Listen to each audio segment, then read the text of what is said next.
लगातार सर्वेस कहते हैं कि भारत 2024 में सबसे युवा देश हो जाएगा। अभी भी भारत में युवाओं की जो आबादी है वो लगभग 65% है। ऐसे में जब 2024 आएगा तो ये आबादी प्रतिशत दर जो है ये 75 के पास पहुंच जाएगा।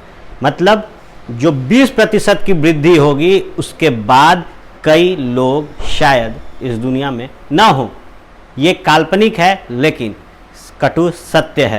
नमस्कार, स्वागत है आप सभी का बिहार के डिजिटल क्रांति के पायनियर और number 1 digital channel news Bihar में। न्यूज़ बिहार लगातार आपको बिहार की राजनीति से जोड़ रहा है। ऐसे में देश के प्रधानमंत्री बात करते हैं युवाओं की, बिहार के मुख्यमंत्री बात करते हैं युवाओं की, और जब भारत देश युवा होगा तो बहुत सारे ऐसे राजनीति चेहरे होंगे जो अभी के राजनीति से दूर हो जाएंगे, यूँ कहें तो संन्यास ले लेंगे।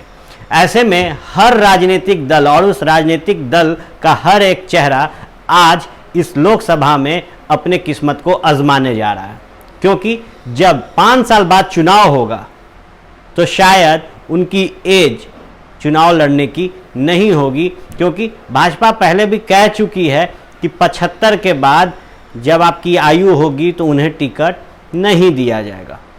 ऐसे में अब अश्विनी चौबे लगातार बरस रहे हैं और प्रेस वार्ता कर रहे हैं। उन्होंने प्रेस वार्ता में कहा है कि पाकिस्तान को मुंहतोड़ जवाब जो दिया गया वो एकदम जायज़ है और देना चाहिए था। मूर्तिकार को मैं भूल नहीं सकता। मैं अपनी ओर से पूरी तरह से निष्ठा के साथ उस मूर्तिकार को हर तरह से उनका स्नेह लिया हूँ, आशीर्वाद दिया हूँ। तो स्वाभाविक है, अगर सांसद के रूप में हूँ तो उनके वोट से हूँ, और सांसद बनूंगा तो उनके कारण बनूंगा। तो सांसद लड़ूंगा तो बक्सर से लड़ूंगा।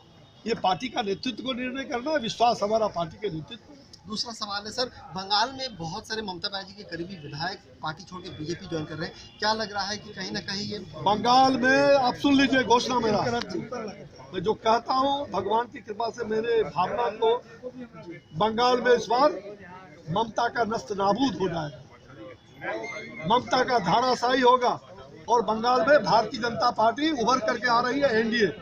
आप देख लीजिए।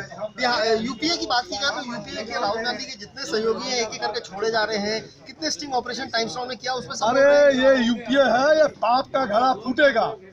ये यूपीए नहीं है, ये सारे पाप किए हुए लोगों का एक साथ गठबंधन है। ये ठगने वाले लोग जिन्होंने माल लूटा है। ये वंशवाद, लड़ाई विकास बनाम विनाश का है, लड़ाई राष्ट्रवाद बनाम वंशवाद का है। ये वंशवाद वाले, ये इनको पूछना होगा ये किसने जमीन का लूटा, किसने सौदा किया, कौन पैसा कहाँ से आया। 10 साल और आज़ादी के 55 साल तक आपने चलाया था पार्टी, किसके साथ आपने लूटा है? सहयोगी भी राहुल पे विश्वास क्यों नहीं कर पा रहे हैं, राहुल गांधी के नेतृत्व पे? अब ये तो हो जाने। अब जिसको मटर और मिर्चाई में अंतर न हो वो नेता बन जाए राते रात। दुर्भाग्य इसके लिए आतंकवाद बराबर है, और भारत ने स्पष्ट कर दिया है कि आतंकवाद के खिलाफ प्रधानमंत्री जी ने स्पष्ट किया है सबको एक साथ लड़ना चाहिए। चाहे जितना भी विश्व का हर एक राष्ट्र आतंकवाद के साथ लड़े, नहीं तो भस्मासुर की स्थिति कलो के चीन की भी हो सकती है। और इसलिए चीन ने अगर ये पाकिस्तान के उन आतंकवादियों को सह देने का अगर वो प्रयास किए तो उसमें उनका भी विनाश होना निश्चित है। वो आतंकवादियों के द्वारा ही उनका विनाश हो जाएगा। आतंकवादी किसी का नहीं हो सकता। पाप पाप होता है, भ्रष्टाचारी भ्रष्टाचारी होता है, आतंकवादी आतंकवादी हो सकता है, वो किसी पर भी निशाना कर सकता है।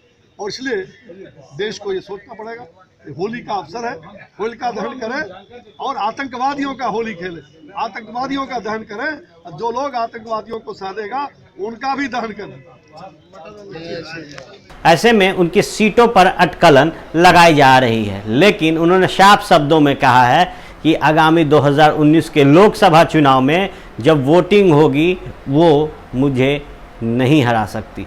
उन्होंने ये भी कहा है कि पार्टी मुझे जहां से टिकट दे मैं वहीं से लड़ूंगा। साथ ही साथ उन्होंने इशारों में कहा है काम बोलता है, और वाकई में अगर इनके मिनिस्ट्री यानी कि स्वास्थ्य विभाग में अगर बेहतर काम हुआ है तो एक चेहरे को अपने काम से जितनी पहचान मिलती है शायद राजनीति उसी को कहते हैं। ऐसे में जब अश्विनी चौबे ने ताल ठोका है और कहा है कि जहां से मुझे टिकट मिलेगा मैं वहीं से चुनाव लड़ूंगा, तो देखना बेहद दिलचस्प होता है कि क्या उनकी ये ताल जनता के बीच में फेमस रहेगी, उनके इस ताल पर जनता कैसे मुहर लगाती है, ये भी देखना बेहद दिलचस्प होगा। आप जुड़े रहे भारत लाइव टीवी के इस यूट्यूब चैनल से, हम आपको पल पल अपडेट्स देते रहेंगे और जुड़े रखेंगे भारत के साथ बिहार की राजनीति से। धन्यवाद। हमारे फेसबुक पेज को लाइक करें, ट्विटर पर फॉलो करें न्यूज़ बिहार लाइव, और साथ ही साथ हमारे यूट्यूब चैनल को सब्सक्राइब करें। सब्सक्राइब करने के बाद बेल आइकन दबाना ना भूलें। धन्यवाद।